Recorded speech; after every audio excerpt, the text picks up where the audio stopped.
Hello everyone, hello universe. We are here at Intercontinental in Mexico City for the 73rd Miss Universe. And I have the honor and the pleasure of meeting the parents of Chelsea Manalo. Introduce yourself please. I'm Tessa Manalo. The dad and Chelsea's designer. Hi, I'm Manny Halasang from Philippines.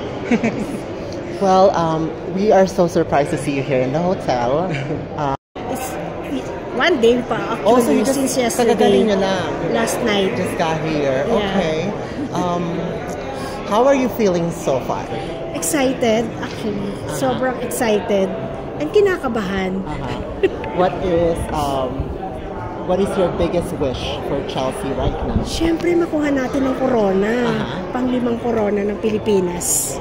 And it's looking very possible. Yes. Because she is giving her all. Yes. Not trying. It's so natural. Oh, thank you. Every vlogger, every media person I have spoken to, they have put Chelsea Manalo on their top 5. Oh, thank there, you. There is a lot of expectation. And I hope that Chelsea is not feeling the pressure. No, I think so. She enjoyed the pageant. Yeah. Nag-enjoy siya. So, we just here to support para mag-cheer kami para sa kanya. So, para mas lalo siyang lumakas ang loob niya. Nandito kami mami and the daddy. Ever since Miss Universe Philippines, lagi kaming nandiyan sa kanya. Yeah. So, until here in Mexico, nandito kami para kay Chelsea Manalo. At sana ganun din ng mga Pilipino, supportahan natin si Chelsea Manalo. Of course, we love Chelsea. It's not just Filipino. A lot of Puerto Rican bloggers are supporting her. Oh, My okay. co-host, she's Puerto Rican. She loves Chelsea. Oh, thank you. So her beauty is very universal. Oh. Yeah. Kailan na nag-umpisang mag-pageant si Chelsea? Oh, high school, I think. Since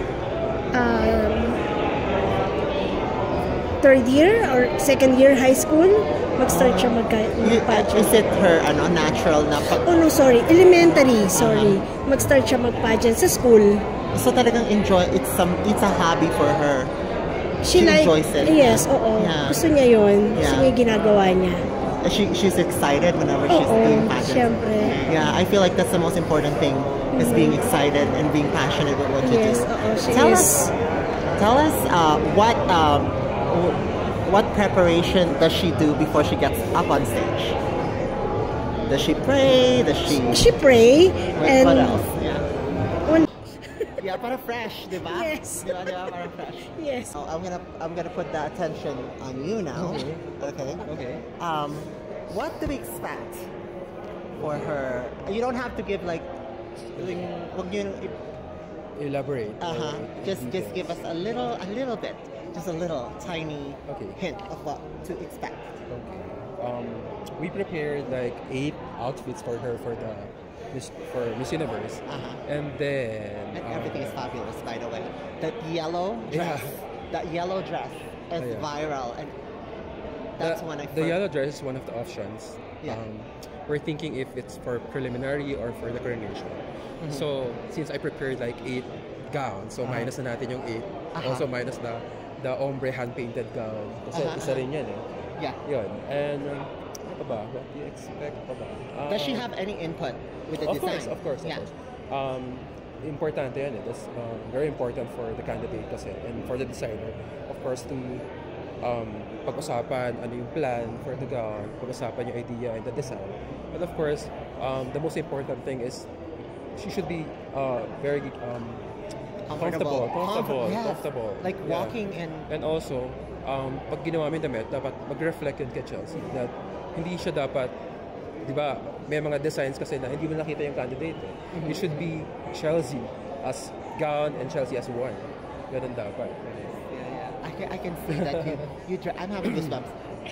I can see that you dressed her with love and like consideration of how she's gonna feel, how confident she's gonna feel, because it shows talaga. When I saw her in that yellow dress, muntik ko pang himatayan. I was like, that's our Chelsea. Like, oh my God. I'm like, hold on, stop. because they're so strict here. They're so strict in Mexico. We couldn't really. I used to have one-on-one interactions with the girls, but this year, parang magnanakaw kami ng mga attention. So this one-on-one is, the fans are gonna love this because at least they'll have something to hold on to before the preliminaries. Awesome. Now, well, let's go to that. Okay. Collaboration na to, di ba? Ano naman ang ano nyo? Ano ang payo nyo kay Chelsea for this competition?